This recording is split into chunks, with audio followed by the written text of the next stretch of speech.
சொல்லாதவங்க கைவசம் சொல்ல போது பார்த்தாச்சுன்னா எல்லாருமே சொல்லிட்டேன்.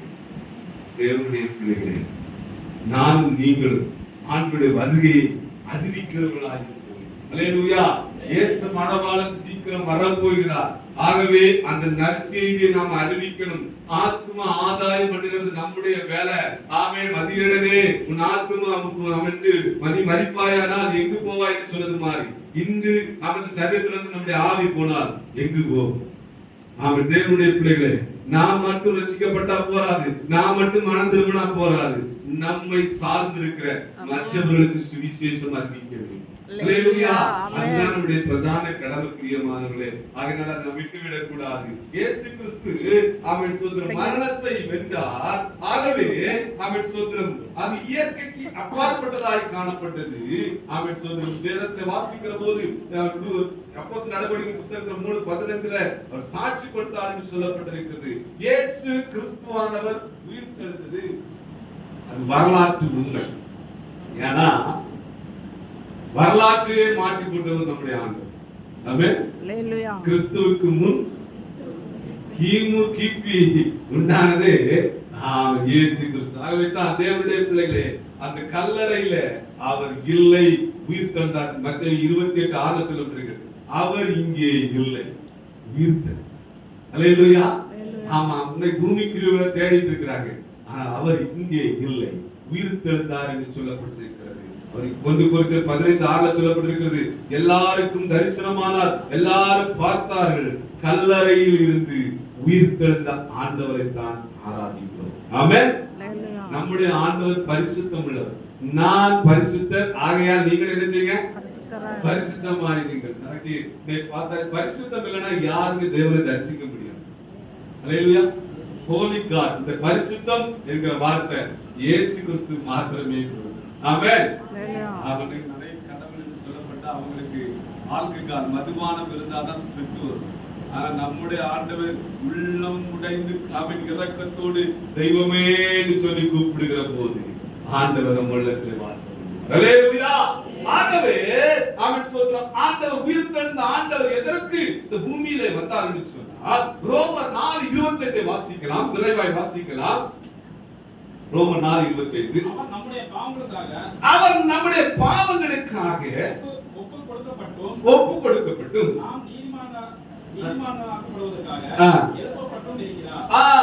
பிரியமானவர்களே, பாவத்திலிருந்து ஒரு விடுதலை, ஒரு வெளிச்சத்தை கொடுக்கும்படியாகத்தான் வந்தார். பாவத்தின் சம்பளம் பாவம். பாவம் செய்கிற ஆத்மா சாகவே சாகும். ஆகவே தேவனுடைய பிள்ளைகளே, மனுஷன் பாவத்தின் மிகுதியினால அனுதினமும் என்ன செஞ்சுட்டு இருந்தாங்க?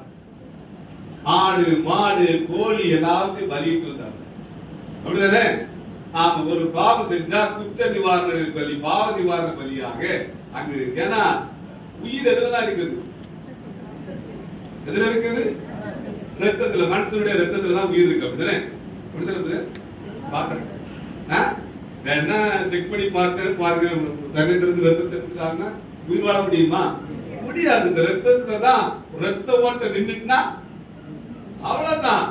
ஆகவே பாவ விமோசனம், பாவ நிவர்த்தி எதுலதான் இருக்கிறது? ரத்தத்துலதான் இருக்கிறது. அனுதினமும் ஆடு மாடு கோழி புறா குஞ்சுகள் இவைகளை பாவம் செய்து கொண்டு பலியிடுவாங்க. பாவம் செய்து கொண்டு பலியிட்டு கொண்டே இருந்தாங்க.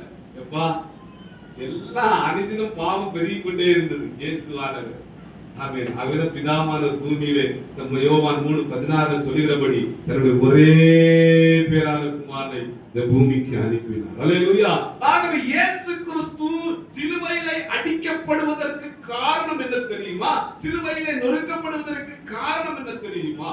உங்களையும் என்னை பாவத்திலிருந்து அவன் மீட்கும்படியாகத்தான். நாம் இந்த உலகத்தில் இருக்கிற எல்லா ரத்தமும் பாவமான ரத்தம். ஒரே ஒருவருடைய ரத்தம் தான் பரிசுத்தமானது. அது இயேசுவின் ரத்தம். அல்லேலூயா.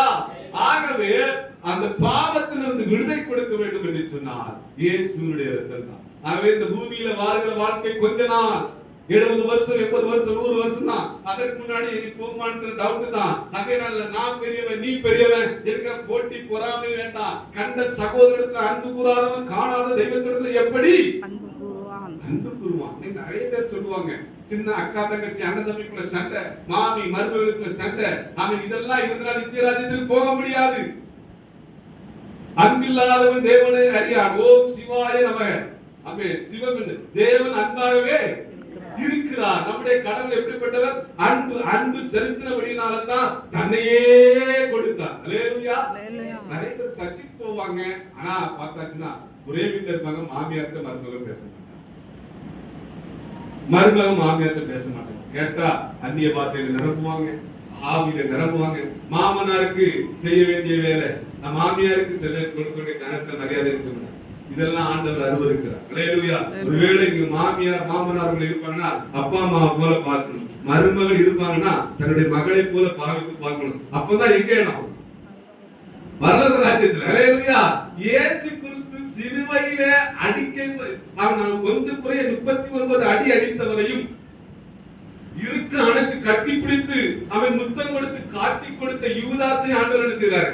சிநேகிதனே, நண்பனே, முத்தத்தினாலா என்று காட்டி கொடுக்கிறாங்க சார். நாமளா என்ன செய்வோம்? ஒரு அஞ்சு போட்டு அப்படித்தானே துரோகி, நம்பிக்கை துரோகிக்கு இயேசு சார் செஞ்சாரா?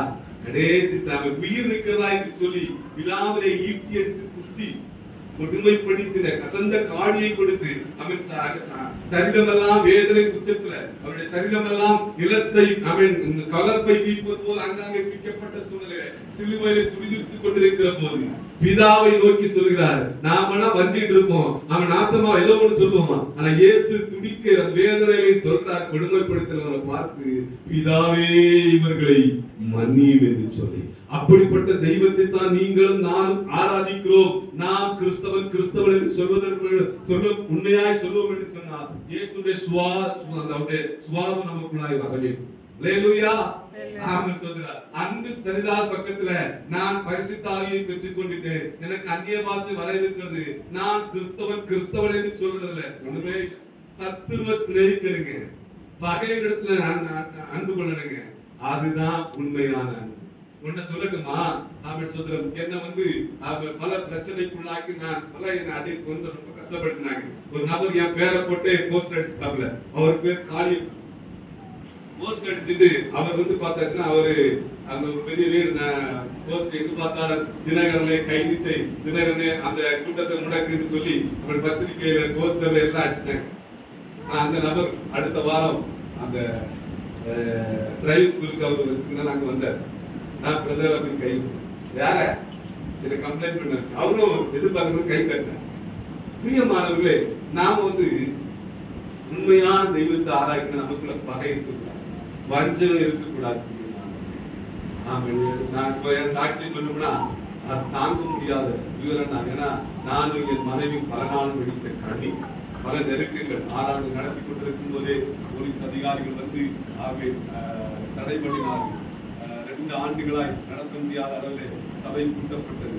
என் மேல பலவிதமான பொய் புகார்களை கொடுத்தார்கள். கடைசியாக எஸ்பி டிஎஸ்பி எல்லாம் ஃபீஸ் கமிட்டி எல்லாம் போட்டாங்க.